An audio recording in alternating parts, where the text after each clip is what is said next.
Короче, вот Honda CR-V 2008 год. Вот такой звук у нас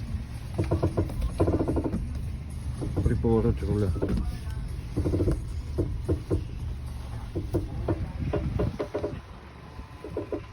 Передней части автомобиля, соответственно.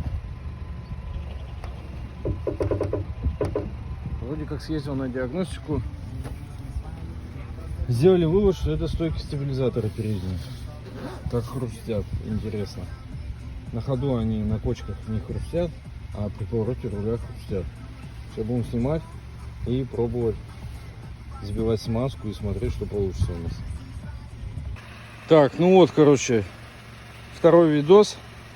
Первый видос — это то, что я говорил, что мы выявили, что при повороте руля влево-вправо до упора происходит треск такой непонятный. Вот, выявили стойки стабилизатора. В общем, снял эту косточку, вот эта нижняя.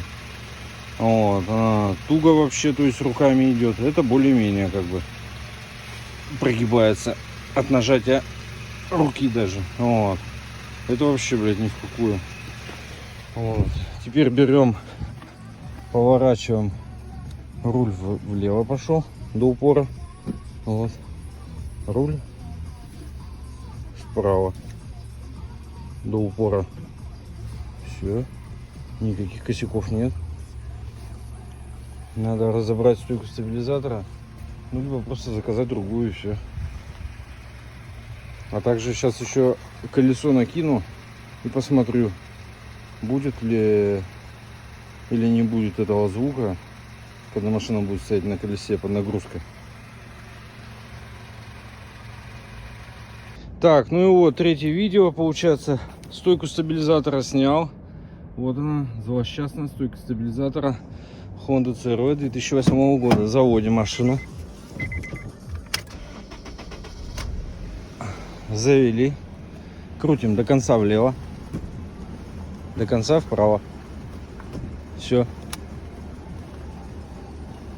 Проблема была в стойке стабилизатора с левой стороны. Вот так бывает. Со стойками не только, оказывается, стучат они на кочках, на маленькой неровности, но также при повороте руля.